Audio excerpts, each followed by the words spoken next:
In this story, investigators in Pennsylvania have found bomb-making materials in the vehicle and at the home of the man suspected in the Trump rally shooting. KTLA's Chip Yost is live at the alleged shooter's house this morning with the latest on the investigation. Good morning, Chip.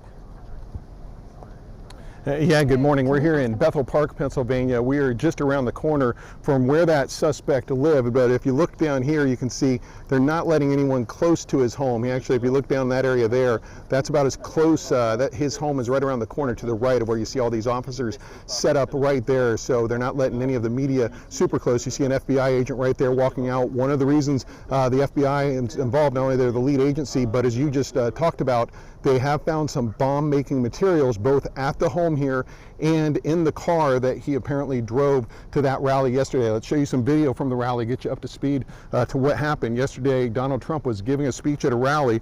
It was sometime around 6 p.m. when shots rang out. A shooter was on a rooftop nearby, estimated by some reports to be about 130 yards or so from where the president was speaking. Somehow got a line of sight on the president. You guys were just talking about, you know, the security issue there.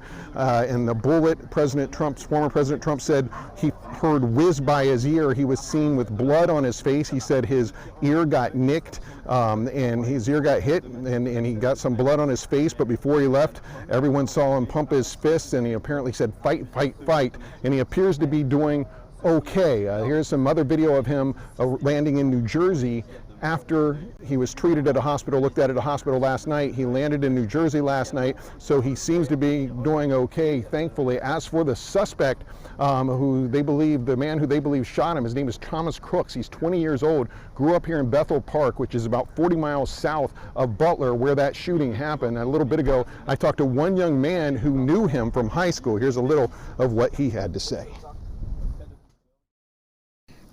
He was bullied, and he sat alone at lunch, very quiet, all so serious, not always serious, just when he walked the hall, such a bland face. And here's another live shot outside of Thomas Crooks' home where he lived here in Bethel Park as the FBI is looking at what else is in that house and any evidence as to what might have been a motive for this shooting. We'll have more as the day goes on, but for now reporting live here in Bethel Park, Pennsylvania, I'm Chip Yost, KTLA 5 News. And Chip, we thank you for getting there in time for our show this morning because, of course, you were in Southern California yesterday afternoon when this all broke out. I'm curious if you can just set the scene. What is it like there? You know, from what I heard from people that were at the Trump rally, they said it's a pretty, you know, in that town, an agricultural area, a lot of farms, a lot of livestock. Well, you know, what is this town like? You know what, I'll show you around here. It's a very small town, and in fact, you know, here I'll pan over here.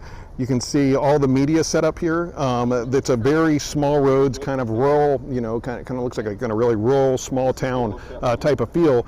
So there's not a lot of parking spots. So some of the residents have expressed frustration about all the media taking up the parking, clogging the roads, which is understandable in this situation because everybody's coming here trying to find out what they can about this young man, what his you know, situation was, what would lead him to do something like this. So that young man you heard from a little bit ago that I was talking to him and a friend of his.